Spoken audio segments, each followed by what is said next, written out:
आप सुन रहे हैं बड़े घर की बेटी भाग 3। श्रीकंठ की आंखें लाल हो गई। बोले, यहाँ तक साहस हो गया उस लड़के का। आनंदी स्त्रियों के स्वभावानुसार रोने लगी क्योंकि आंसू उनकी पलकों पर रहते हैं।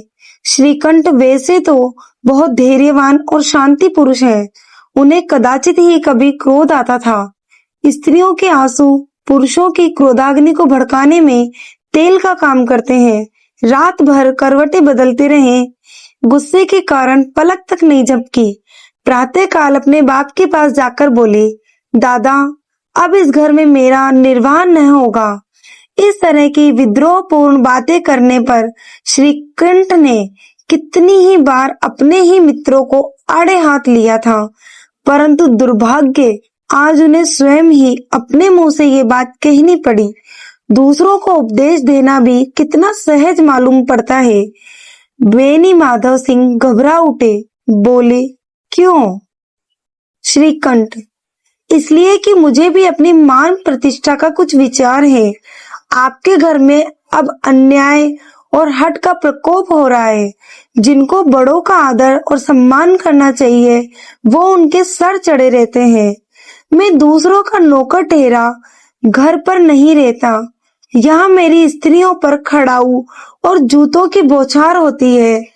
कड़ी बात की चिंता नहीं, कोई एक दो केले वहां तक तो मैं सहन कर सकता हूँ, किंतु ये कदापि नहीं हो सकता कि मेरे ऊपर लात घुसे पड़े और मैं दम भी न मारूं। बेनी माधव सिंह कुछ जवाब न दे सके। श्रीकंठ सदैव उनका आदर करते थे। उनके ऐसे तेवर देख करके बूढ़ा ठाकुर अवाक रह गया। केवल इतना ही बोला, बेटा, तुम बुद्धिमान होकर ऐसी बातें करते हो। स्त्रियां इस तरह घर का नाश कर देती हैं, उनको बहुत सिर चढ़ाना अच्छी बात नहीं। श्रीकंठ ने जवाब दिया, इतना तो मैं जानता हूँ, आपके आशीर्वाद से ऐसा भी मूर्ख नहीं हूँ। आप स्वयं जानते हैं कि मेरे समझाने बुझाने से इस गांव के कई घर संभल गए, पर जिस स्त्री की मान प्रतिष्ठा को ईश्वर के दरबार में उत्तरदाता हूँ, उसके प्रति ऐसा घोर अन्याय, पशुवत व्यवहार मुझे असहनीय है। आप सच मान लिए, मेरे लिए ये कुछ कम नहीं है कि लाल बिहारी को कुछ दंड नहीं होता। अब माधव सिंह भी घबरा गए। ऐसी बातें सुने और बोले, लाल बिहारी तुम्हारा भाई है, उससे जब कभी भूल चूक हो उसके कान पकड़ो। लेकिन श्रीकंठ, लाल बिहारी को मैं अपना भाई नहीं समझता। बेनी माधव सिंह बोले, अपनी स्त्री के पीछे? श्रीकंठ ने, जी नहीं, उसकी क्रूरता और अविवेक के कारण। दोनों कुछ देर चुप रहे। ठाकुर साहब लड़के का क्रोध शांत करना चाहते थे, लेकिन यह स्वीकार नहीं करना चाहते थे कि लाल बिहारी ने कुछ अनुचित काम किया है। इसी बीच गांव के कोई और सज्जन हुक्के चिलम के बहाने वहां आ बैठे। कई स्त्रियों ने जब ये सुना कि श्रीकंठ पत्नी के पीछे पिता से लड़ने को तैयार है, तो उन्हें बड़ा हर्ष हुआ। दोनों पक्षों की मधुर वाणियां सुनने के लिए उनकी आत्माएं तिलमिलाने लगी। गांव के कुछ ऐसे कुटिल मनुष्य भी थे जो इस कुल की नीतिपूर्ण गति पर मन ही मन जलते थे और कहा करते थे कि श्रीकंठ अपने बाप से दबता है, इसलिए वह दब्बू है। उसने विद्या पढ़ी, इसलिए वह किताबों का कीड़ा है। वेनी माधव सिंह उसकी सलाह के बिना कोई काम नहीं करते। यह उनकी मूर्खता है।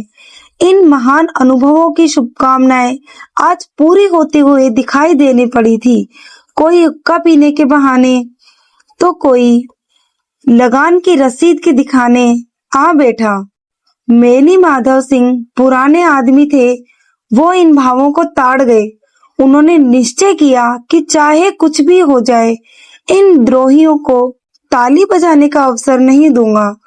तुरंत कोमल स्वरों में बोले, बेटा, मैं तुमसे बाहर नहीं हूँ, तुम्हारा जो चीज चाहे वो करो। अब तो मेरे लड़के से अपराध हो गया। इलाहाबाद का अनुभव रहित झल्लाया हुआ ग्रेजुएट इस बात को समझ न सका। उसे तो डिबेटिंग क्लब में अपनी बात पर अड़ने की आदत थी। इन हथकंडों की उसे क्या खबर। बाप ने जिस मतलब से बात पलटी वह उसकी समझ में न आया। बोला, लाल बहादुर के साथ अब इस घर में मेरा निर्वाह न हो सकेगा।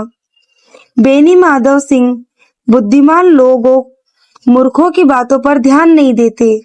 वह बेसमझ लड़का है। उससे कोई भूल चूक हुई हो तो उसे तुम बड़े होकर के क्षमा करो। श्रीकंठ, उनकी इस दुष्टता को मैं कदापि सहन नहीं कर सकता। वह या तो इस घर में रहेगा या तो मैं। आपको यदि वह अधिक प्यारा है तो मुझे विदा कीजिए। मैं अपना भार संभाल लूंगा। इसी के साथ यह भाग यहीं खत्म होता है। अगला भाग सुनने के लिए सब्सक्राइब कीजिए प्लीज।